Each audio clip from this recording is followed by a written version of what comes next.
Aston Villa hosting Newcastle. Aston Villa in poor enough form actually coming into the game. They've lost the last 3 Premier League games. They've conceded 7 goals during that run, albeit 2 of those games were against Man City and Liverpool. It was a poor enough showing really last time out against Wolves, and they are struggling coming into it. The same can't be said for Newcastle. Newcastle in very good form. They've won the last 2.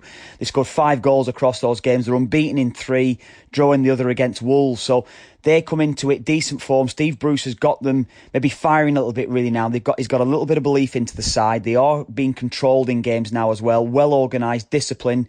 And I think this is going to be a difficult enough game for Aston Villa. Aston Villa sits 17th in the Premier League, only 1 point above the relegation zone.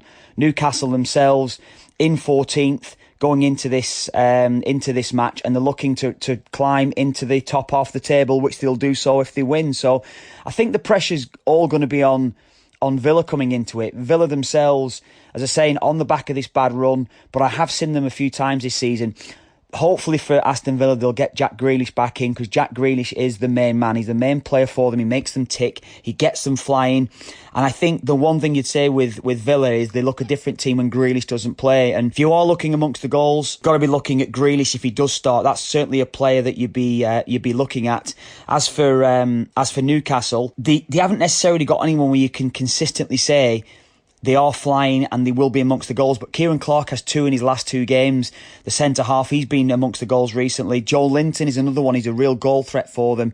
As for Aston Villa themselves, as I mentioned Grealish, Grealish is certainly one you'd be looking at. John McGinn, he's been in very, very good form for both club and country. He's been one of Villa's standout players this season. I think this will be a draw. I'm going to sit on the fence a little bit, really. I think it'll be cagey. I think Newcastle will go into the match, try to edge Villa out of it, and I think they'll go there with a bit of a defensive mindset to try to contain Villa. They may nick it themselves. I think if anyone's going to win it, I do feel as though that Newcastle could take it. Draw no bet, Newcastle appeals to me, but I do think it'll be a draw. I think a draw and under 2.5 goals for the extra value, but I certainly think this will be a draw. So a draw overall for this one. I can't see anyone seriously going and attacking this match.